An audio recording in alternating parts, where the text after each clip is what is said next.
తెలుగమ్మ తెలుగమ్మ నీకు వేల వేల వందనాలమ్మా. మా తెలుగు తల్లి నువ్వమ్మా నీకు మల్లెపూల దండలాయమ్మా. శ్రీమతి చుట్టిన శ్రీకారం. రసజ్ఞులైన మీ అందరికీ నమస్సుమాంజలి. సంజీవి. ఎన్నో సంవత్సరాల నా సాహిత్య అభిలాష నాటకరంగం వైపు రూపుదిద్దుకుంటే అందుకు అనేక నాటికలు రాయడం జరిగింది.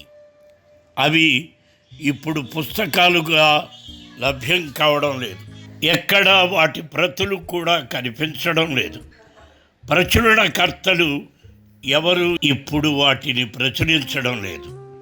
అందుచేత అవి మృగ్యమైపోతున్నాయి. అదే గనుక జరిగితే నా నాటక చరిత్ర కాలగర్భంలో కలిసిపోతుంది.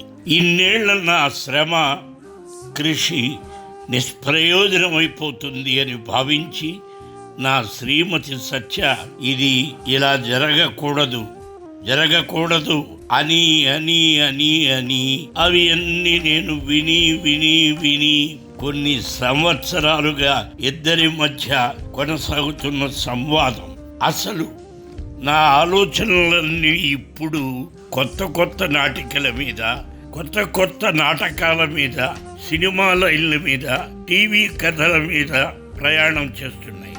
కానీ అది కాదు, మన చరిత్ర గుర్తుకునేలా చేయాలి, అది భావితరాలకి అందించాలి అంటూ ప్రస్తుతం సోషల్ మీడియా చాలా బలంగా ఉండడం వల్ల నా శ్రీమతి ఆ విధంగా వాచించారు. అందుకని మీరు మీ నాటికల గురించి ఒక్కొక్క నాటిక వ్రాసే ముందు మీరు పడ్డ మథనం గురించి, ఆ నాటికలోని సారాంశం గురించి, అవి అందించిన సందేశాల గురించి మీ అనుభవాలను, జ్ఞాపకాలను చెప్పండి అన్నది. వాటిని ఆడియో బుక్స్గా సోషల్ మీడియాలో అప్లోడ్ చేసి వాటిని వాక్శుద్ధి ఉన్న వారి చేత రికార్డింగ్ చేయించి పొందుపరుస్తాము, అందరికీ చేరువ చేస్తాము అంటూ నా శ్రీమతి ఇంతటి బృహత్తర కార్యక్రమానికి శ్రీకారం చుట్టింది. అదే ఈ సంజీవీయం. ఈ సంజీవీయంలో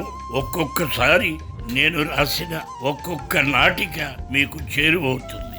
ఈ టాక్ షోలో నేను ఇంతవరకు రాసిన నాటకంల సంక్షిప్త సమాచారం, అంతేకాకుండా ఆ నాటకములు యథావిధంగా ఆడియో బుక్ ద్వారా సోషల్ మీడియాకు అందించాలని నా ప్రయత్నం. అప్పటి నా అనుభూతులు మీకు తెలియచేయాలన్న నా ఆకాంక్ష విజయవంతం చేస్తారని ఆశిస్తున్నాను. నమస్సుమాంజలి. ఇట్లు మీ సంజీవి.